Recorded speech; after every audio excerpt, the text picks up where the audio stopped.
All right, I think we're ready. Yes. So welcome to the panel discussion, which will be focusing on resilience of youth in crisis. And we have a very interesting panel. And we also have somebody who sent us a video, and we're going to watch that one as well. But before we start, and before I ask you the questions that I have prepared, and then sort of improvise and also open up the discussion later on to all members of the audience, I would just like to ask you to say, your name, where you're affiliated, perhaps, just very briefly, what are you working on? And let's start with Weronika and then move all the way to Mariusz. So nice to meet you. My name is Weronika Kałwak. I'm an employee of Institute of Psychology, and together with Anna Wendołowska, we are working in the project on the mental health condition of young people in the context of polycrisis, and that's why we are here today. Yeah, as Weronika said already, my name is Anna Wendołowska. I'm a psychologist, and I work here in the Institute of Psychology, and I work on the project that Weronika mentioned. Thank you. Great. Hi, my name is Marek. I work at Liverpool John Moores University. I've been there for 10 years now and in England for 19 years. And I've done research on youth crime, security, cyber terrorism. Yeah. Over to you. Hello, good morning. My name is Małgorzata Michel. I come from Institute of Education, Jagiellonian University. I research in the area of juvenile delinquency, of the urban activities, special youth gangs, street children activities in urban studies context. Hello, I'm Giovanni Telesca. I'm from the University of Siena in Italy, and currently I am doing my PhD visiting period here at the Institute of Psychology at Jagiellonian University. Hi, I'm Mariusz. I'm from Jagiellonian University. I'm working in Institute of Pedagogy, and so I'm pedagogue, and my expertise area is correctional treatment and social prevention, and in detail the risk management and risk needs management.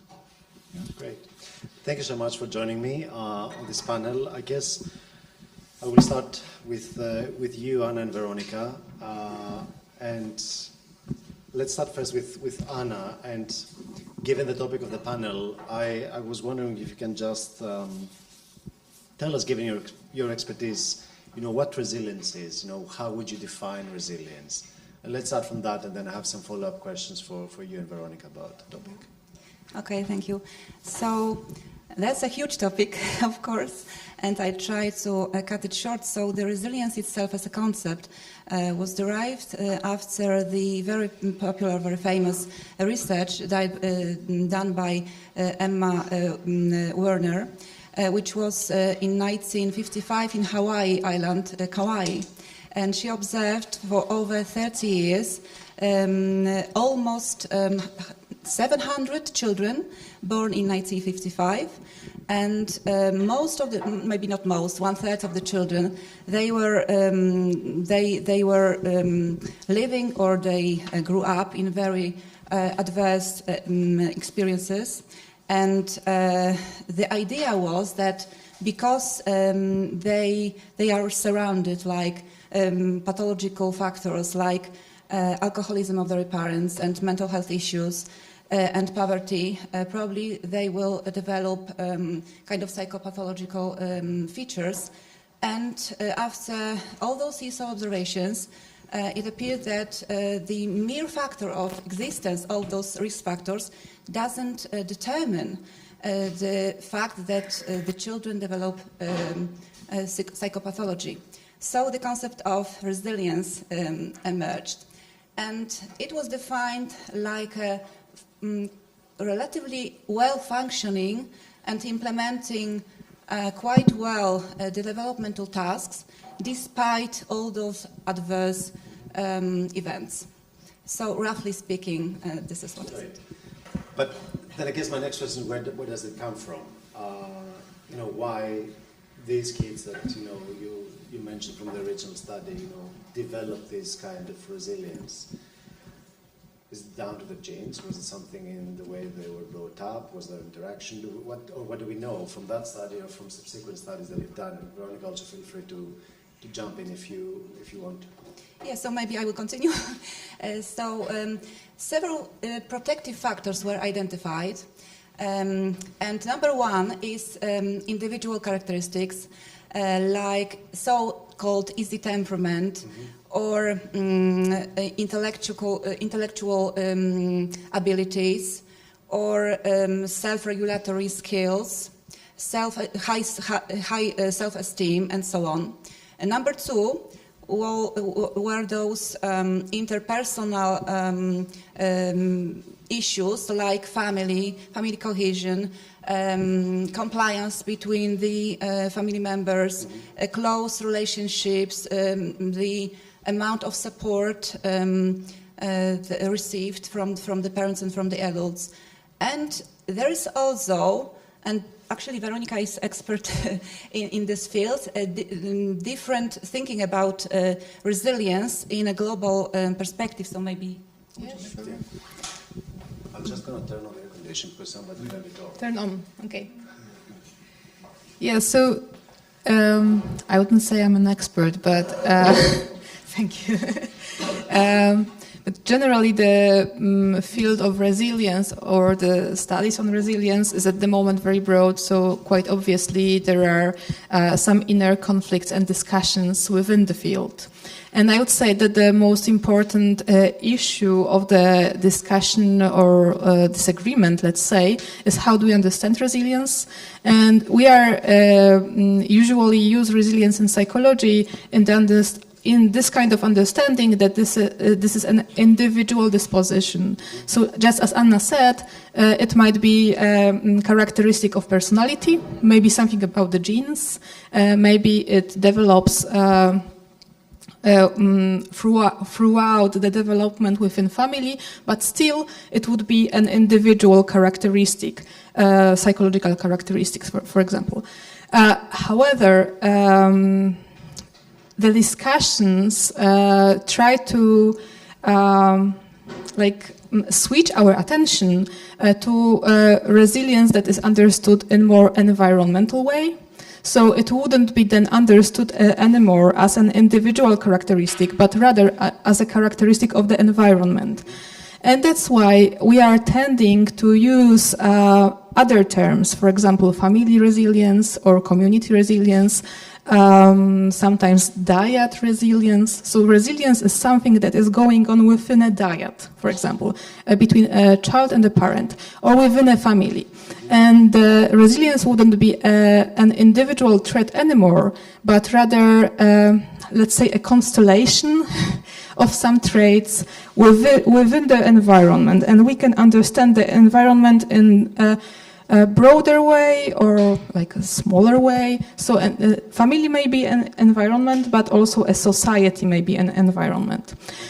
And there is so much criticism towards this individualized understanding of resilience that even the term resilience is criticized. So what I met in literature is an alternative term of resourcefulness. So it means that the person has an access to resources and it makes the person resilient, not nothing that is like a stable trait within an individual. So this is an alternative understanding of this term. I really like this perspective that moves from the individual to intersubjectivity and relations. I think it also mirrors what is the direction in social neuroscience, where we don't think anymore about, individuals, but we think more about intersubjectivity. And I think this model of individualism that, you can be resilient by yourself, and if you're resilient, you can achieve whatever you want in life, which is more or less the American dream, has failed at the societal level, but it also doesn't reflect what we know about human nature nowadays, mainly that we are primarily relational. Yeah. It's the relations with others that actually enable us to cope. Now, with that in mind, the interesting question, is whether you think that the resilience, even if you define it in this more social, relational way, is different nowadays for the current young generations than what it was before. I know we don't have a lot of data, mainly because also the concept of resilience was introduced 70 years ago or so. But what is your comment on that? Are people today, or are our social groups, networks, more or less resilient than they used to? Yes, so as you said, it is really very difficult to determine, actually, and we are not sure. It is difficult to determine because when it comes to comparisons between generations, it is always this a context issue which is totally different. So we can say that the situation of politics, of economics, of historical features were so different, so it's really difficult to compare without the and it validate those results. But we do think that it might be true that nowadays young people are less resilient than generation before. We base our thinking on one of the most important indices of resilience, which is mental health problems, and we do witnessing. We do witness the increasing curve of mental health problems in Western world, despite the fact that the resources are higher and higher, that the access to mental health service is also increasing, but mental health problems in young people are increasing too. So it makes us think that it might be related to less resilient. And we know also that young people today are facing those higher and higher expectations from all around, like parents, teachers, society. The second thing is this cyber world that I know it will be discussed later, but the cyber world gives them this message that everyone is smiling always, everyone is successful, everyone is always happy, so they constantly under the pressure to show themselves like everybody else. Another thing related to the cyber world is also it is often that people isolate themselves, and that's why they deprive themselves from the social support, from the close real relationships. And we cannot forget, of course, about this crisis thing, which is in the background, and we have to remember that those young people who are struggling with all those everyday issues, they also experience this stress which comes from the worst threat, maybe another pandemic threat, and so on. But, and of course this picture is not really optimistic, but there are also experts who say that maybe is that these mental health issues are not as big as we think, because we are just getting better in diagnosis. So yes, maybe that's what I wanted to ask. yes, so I'm just answering. So maybe it's like before they were the same rates, but many people didn't get their diagnosis, and now it sounds actually promising, because when we are getting better in diagnosis, then more people are diagnosed, more people are aware of their mental health problems, and more people probably, we believe, are being treated. So if they are being treated, probably their resistance is increasing too. So maybe this picture is not as pessimistic as we thought initially. But there is still a need, we think, for further research and investigating the underlying mechanisms of resilience and so on. Just shortly, that yes. It's kind of we can think about that in that way, that if the youngest generation is educated enough, and reach out for help, it is an indice of resilience, actually. So it's not about not feeling negative emotions or not having symptoms, but resilience in this understanding would be more about searching for help or really reaching for the existing resources, I would say. Yeah, and what we also had in mind when discussing about the questions you were going to ask is about the time frame. So we are asking about the youngest generation. So it's very hard to really compare young generation today to, for example, to young generation 200 years ago. Not only because we don't have data, but also because we have absolutely different understanding of mental health. Yes. So it's also about the discourse and the narrative. So we may be able to compare Gen Z to millennials, but I would be really careful with comparing them to the boomers because it already changed. Okay, thank you so much. Let me now just turn to Małgorzata. Okay. And you work quite a lot on pedagogy and also in relation to radicalization. And of course, I wanted to ask you about what are your thoughts for the latest European Parliament elections and the shift towards radicalization for large parts of youth. So you can comment on that if you want, but you can also comment on what, from your perspective, could be very concrete recommendations for changing a little bit how we enable youth to deal with the crisis or think differently about their involvement in the current world. Okay. The first, I want to say something about my research because my research is qualitative ethnography research, and I know that it was and it is not popular among psychologists, but okay.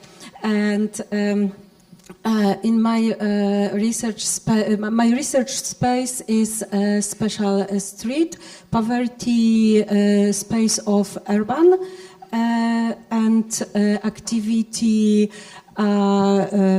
pseudo-fans group, youth gangs, and street children generally. And I want to show us. I know that this piece of paper are very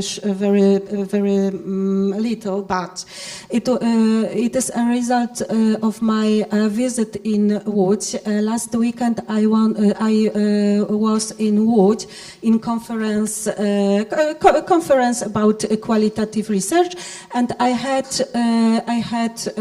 something like research walk in a district, one of district Łódź, Bałuty. It is very poverty space of Łódź, and I show very popular, the first and the second very popular inscription, wall inscriptions.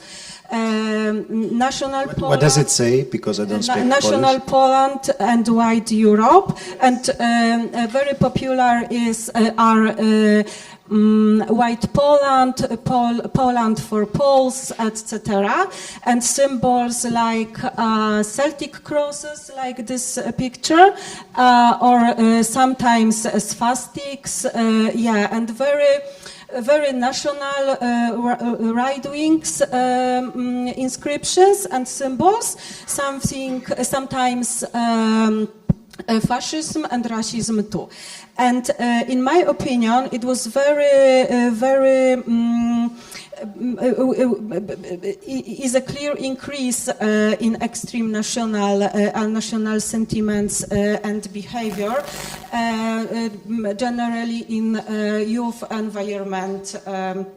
From this poverty spaces, and I prepare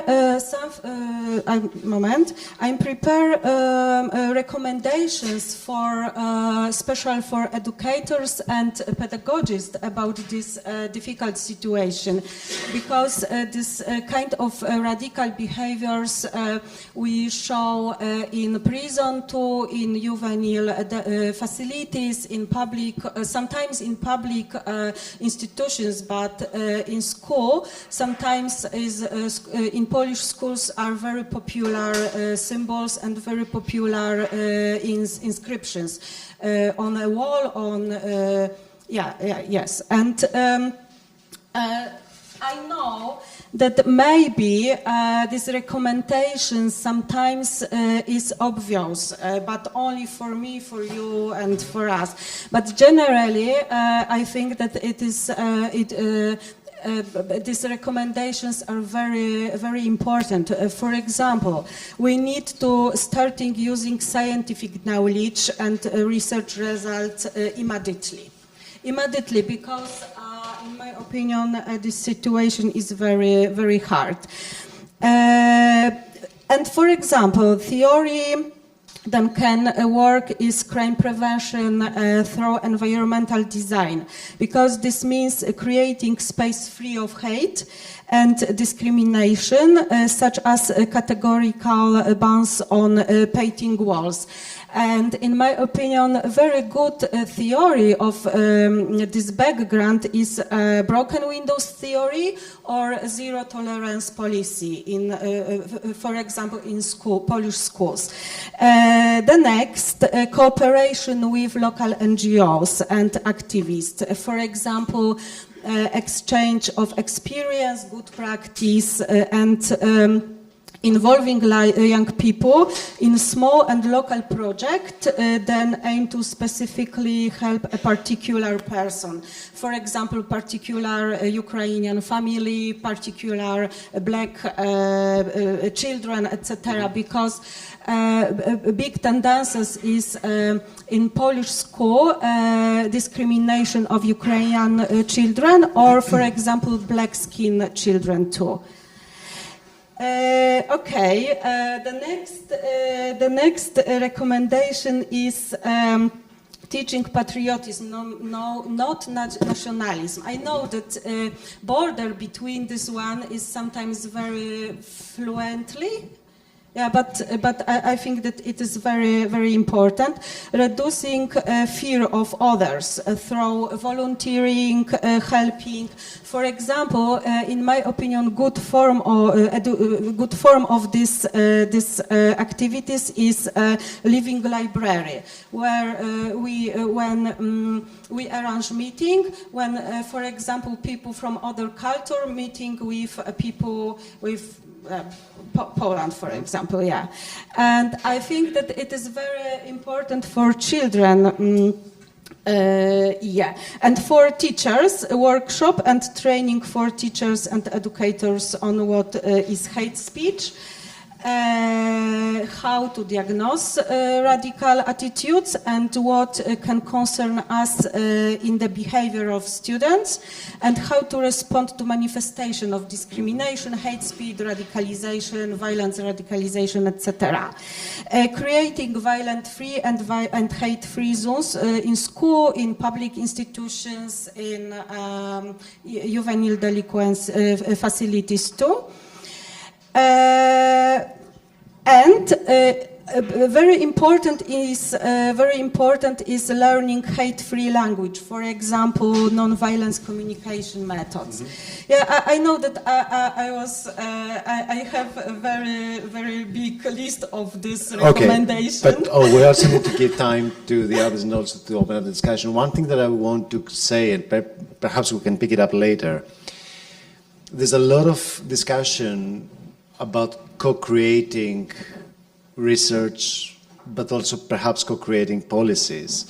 So, for example, if you're doing a research project on young people, how much do you involve them in the design of your research? But also, think about the policies, the recommendation, how much they should be part of the discussion about some of these things that you're proposing, like the zero tolerance policy. So, whether sitting down with young people and make them co-owners of the problem and listening to them may be important. There is also a citizens panel on hate in society run by the European Commission that finished about a month ago, and they have very concrete recommendations, some of which align with what you were suggesting here, which is very reassuring to see. So thank you very much for that.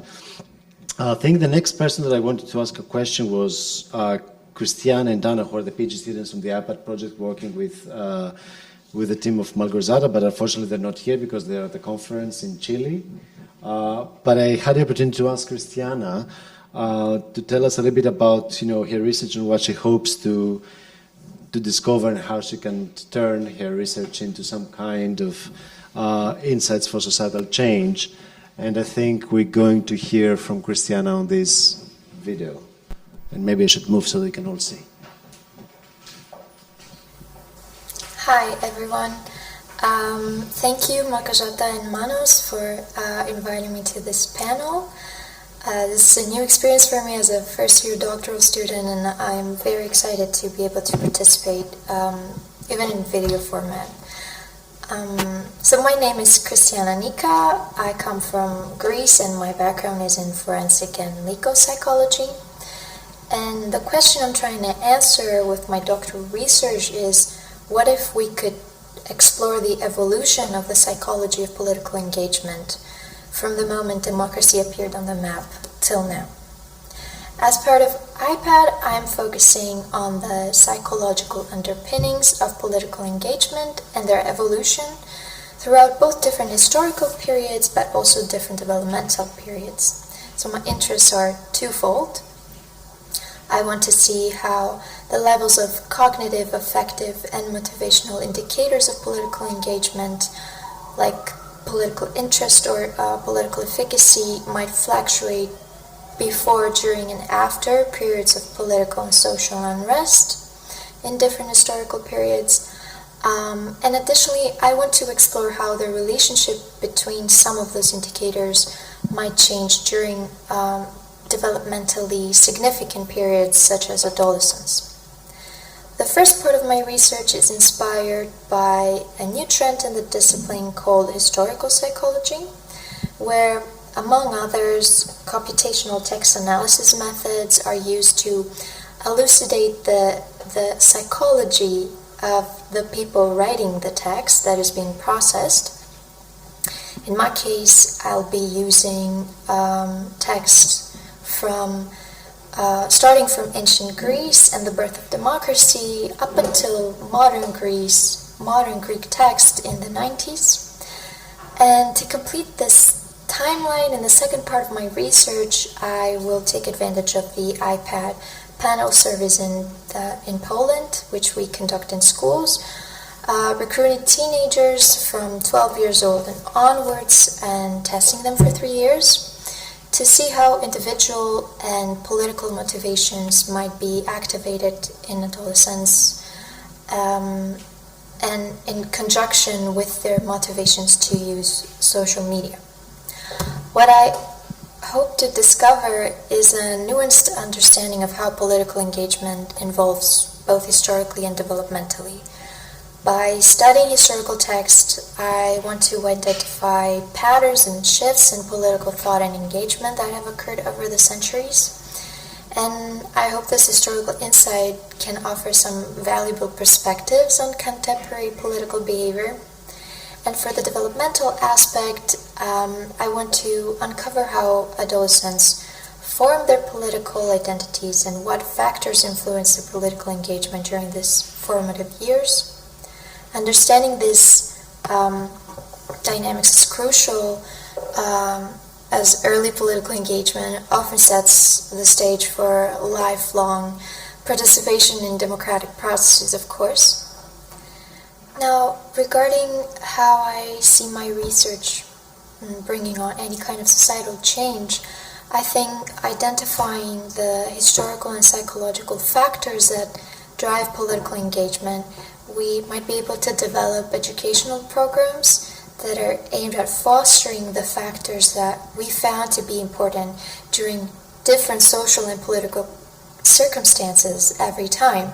So, for example, integrating some of the findings into school curricula might help students appreciate what is the long-term importance of political participation, what type of circumstances maybe drive their intention to participate in politics, be aware, and also feel motivated to break the circle sometimes. And additionally, I think understanding also the barriers or motivations to engage in politics among adolescents, we might be able to create targeted interventions that encourage active citizenship, maybe initiatives to enhance political education or promote critical thinking about social media content and how the way we use social media might interact with our motivations to participate in the politics of our country. Ultimately, my goal is to bridge the gap between the historical understanding of political engagement and its contemporary application, and by leveraging insights from both past and present, we are able to create a more informed, engaged, and resilient youth population who is capable of navigating and addressing the complexities of modern democracy, which are many. And this in turn can lead to a more participatory democratic society where young people are not passive observers but active contributors to the political discourse and also the decision-making processes. Thank you everyone for your time, and I hope there are some questions and some interesting discussions around these concepts. Unfortunately, we cannot ask Christiana a question, but I think she gave us a good flavor of what your PhD is all about and where she can see it going. But she also mentioned something, and I want to turn to you, Mariusz, because she also mentioned, thing about interventions, and of course you work in the area of prevention and resocialization. And I wanted to ask you to share some of your thoughts about hate speech prevalence, and more importantly about the prevention and resocialization of offenders. Yes, thank you. So it's evident for me that hate speech is more and more problematic aspects of our modern time. Let's say, in contrast to what Małgorzata was showing us, the hate speech is popular mainly on internet, in cyberspace, and we can talk about cyber hate, and this is the main point of interest in the last research. So you were asking me about prevalence of the phenomenon. Yes, and luckily we got and the only one systematic review on the issue published last year by Julia Kansogdusz and her German team. And they decided to analyze the problem from three perspectives. So they divided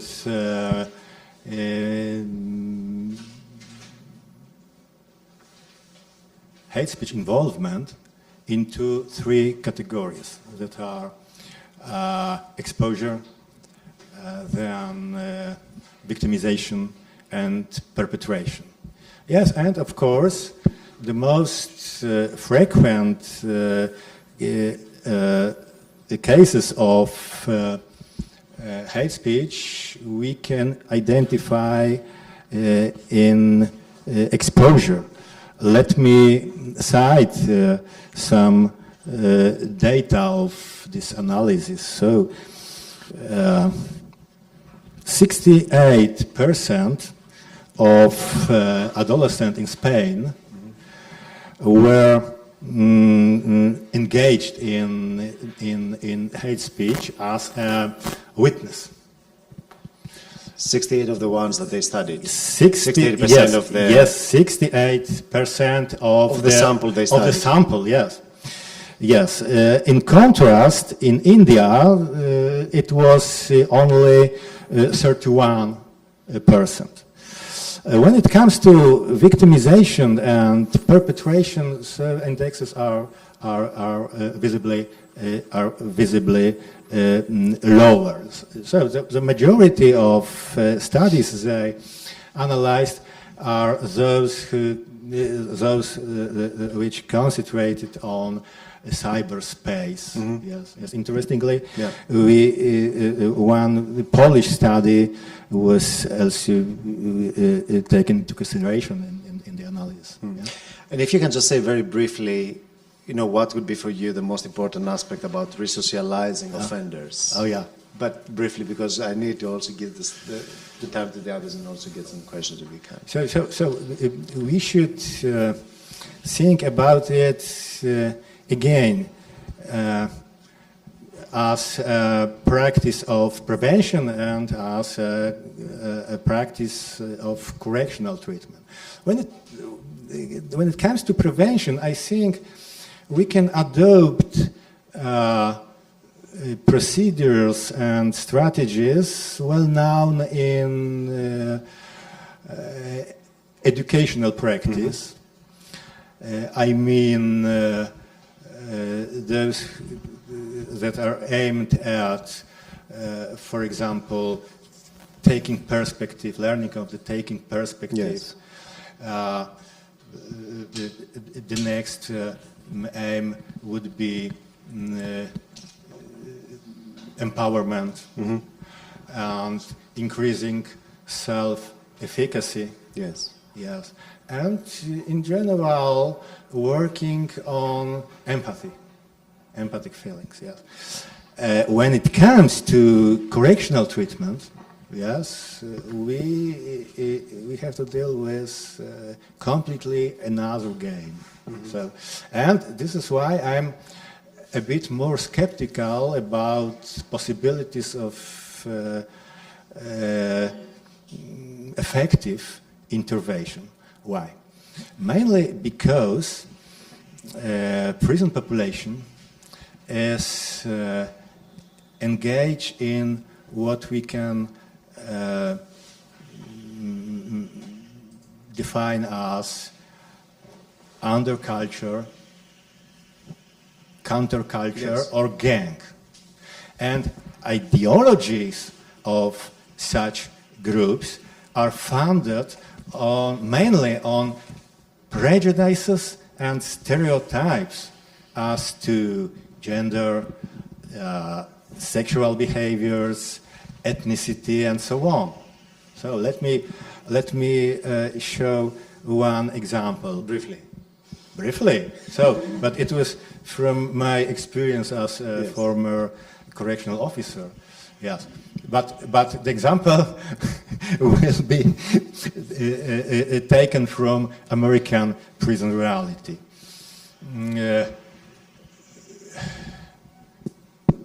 The real man among American inmates is a synonym of tough guy. And in contrast, an inmate who, for example, can't handle with prison life is called weak sister.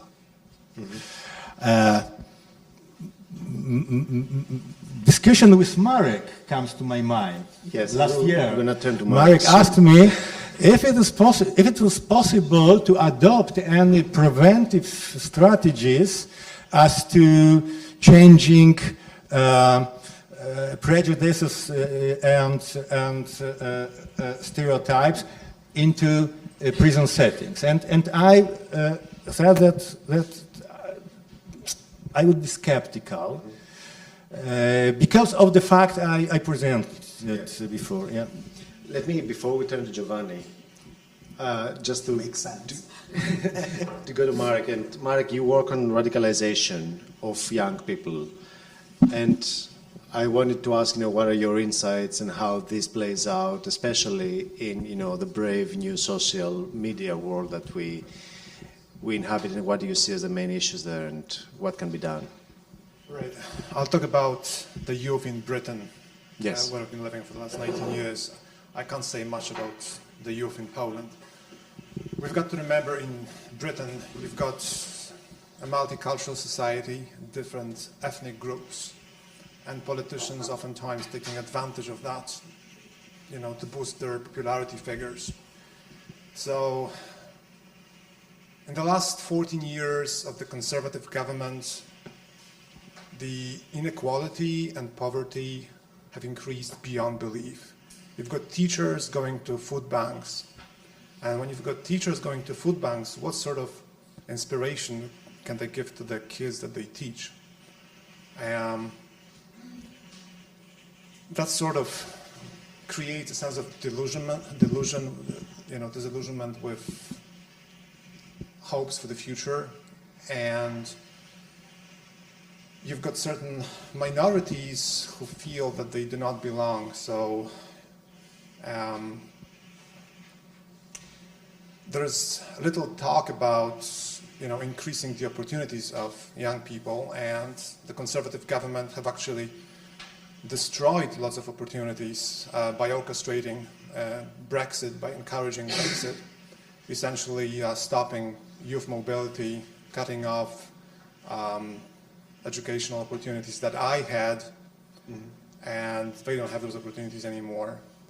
And then, those youths read papers, they watch the news and see that, the prospects for any better life is,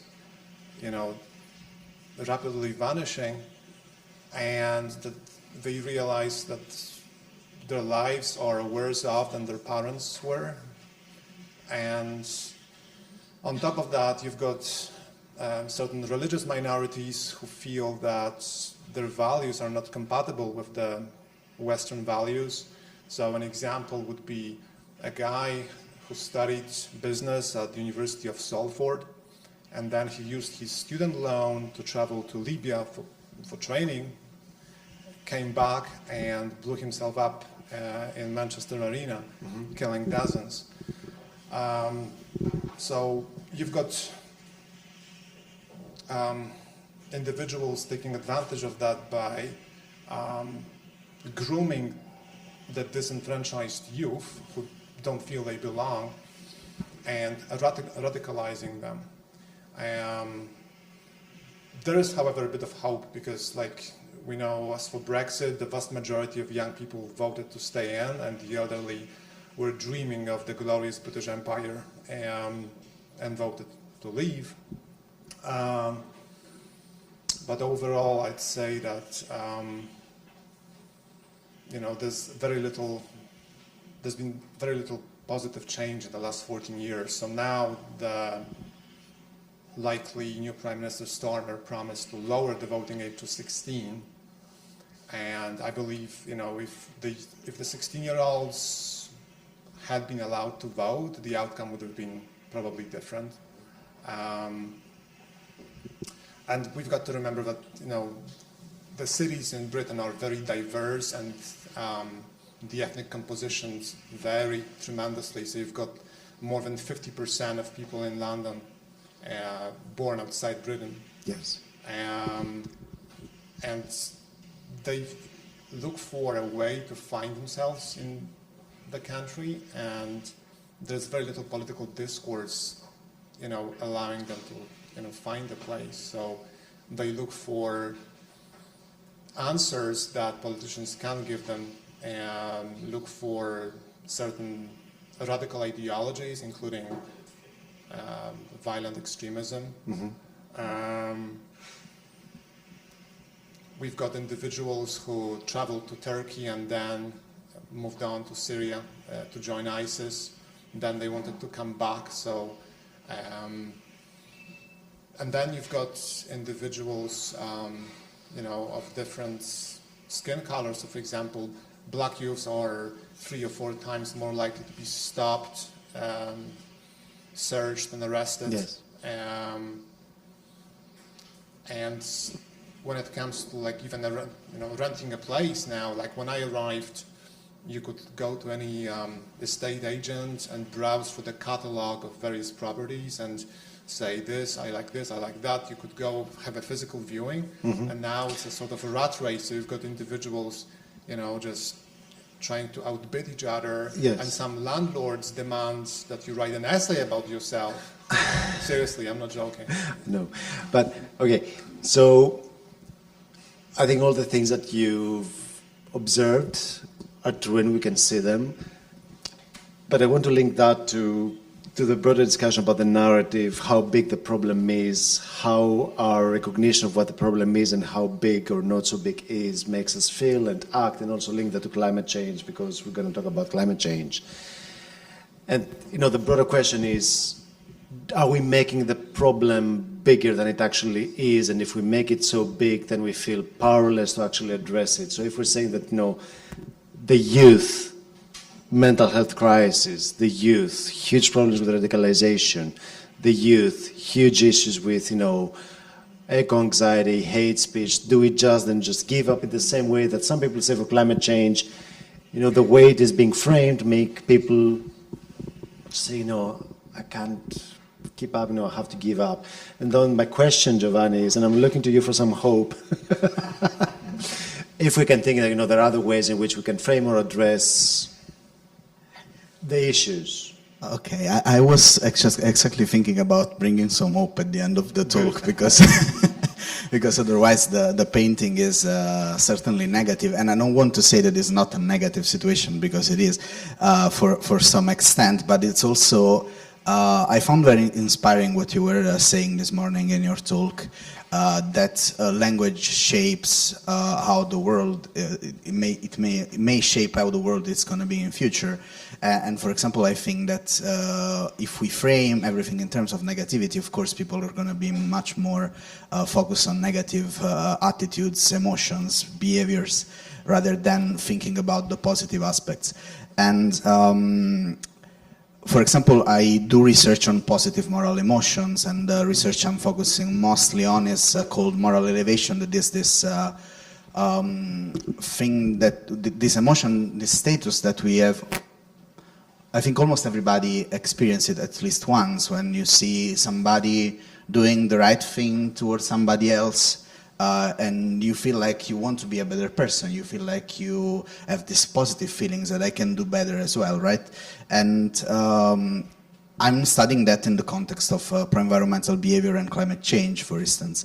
And what we see is that when people are exposed to positive manifestation of, I don't know, people doing something for against climate change, for example, cleaning a park or advocating for a better future, then we see that people, regardless of their age,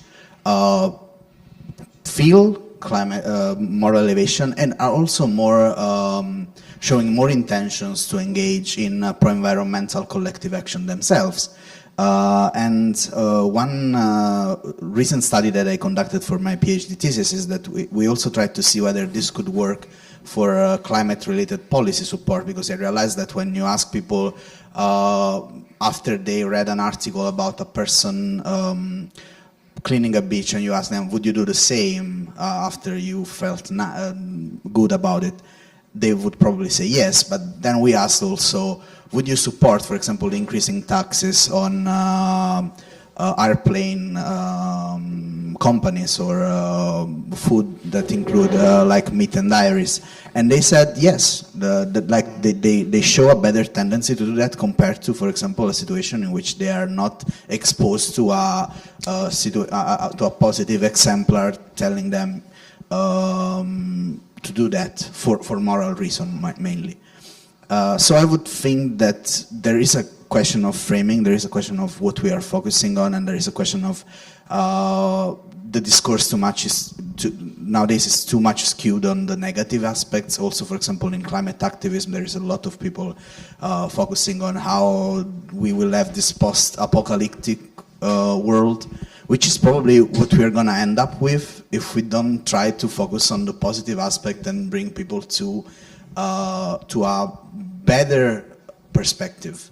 And I think as psychologists, researcher, one thing we should do is also to try to develop intervention that go into this direction, and also try to skew the conversation towards a more positive understanding on how we can affect change in times of crisis.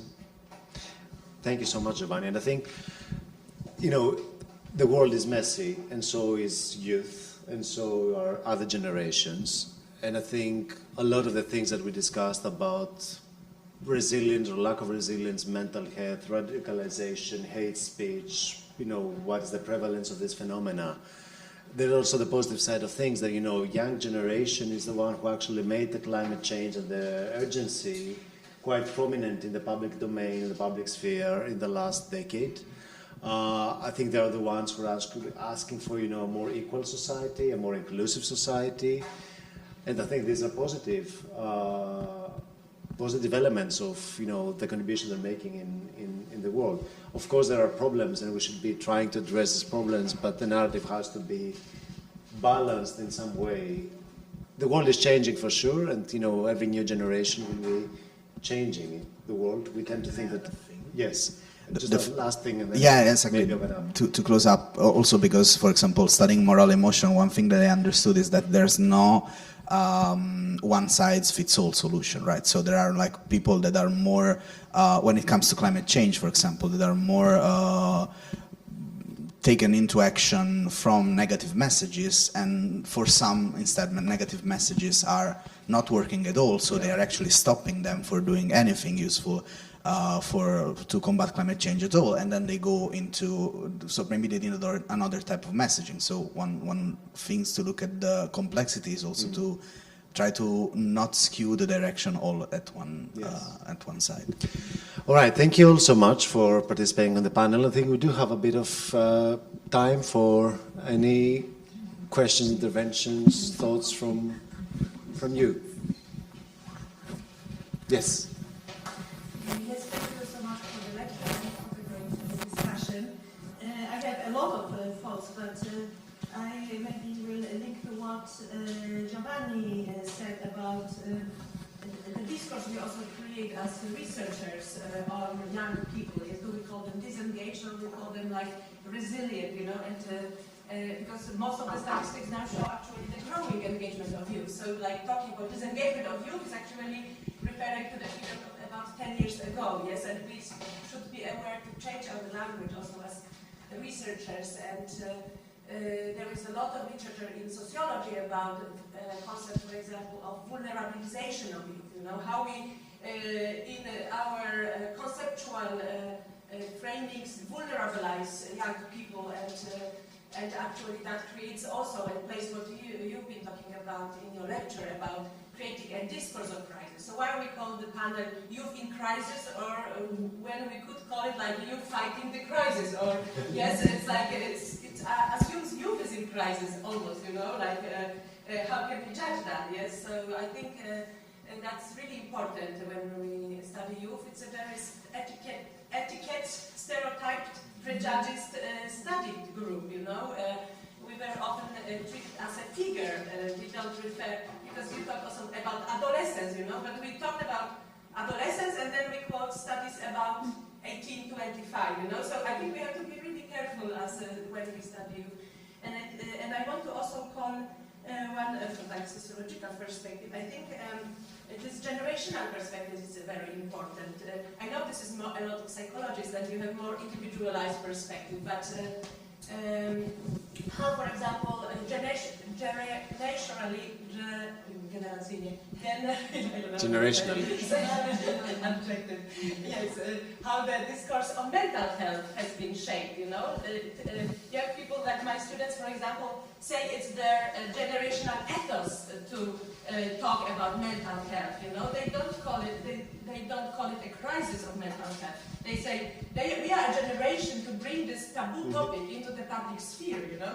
And I think we need sometimes this generational perspective of agency, of their subjective experience as a generation. And I think that could help us understand, for example, why they are actually now more engaged, even if like the other correlations should indicate that they should be now less engaged, you know. So I think it really, I would call for this also generational perspective. Thank you so much.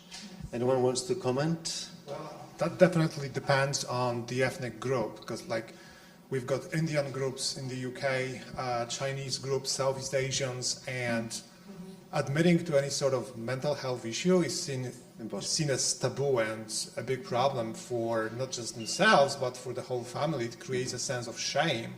So I don't think anything is changing in those ethnic communities. But surely it cannot be the same as it was 20 to 30 years ago, even in Indians or Chinese living in UK, or second generation of Indians or Chinese people in UK. You would hope. I would hope, yeah, I would hope. Okay, maybe I will. Yeah, I will add something.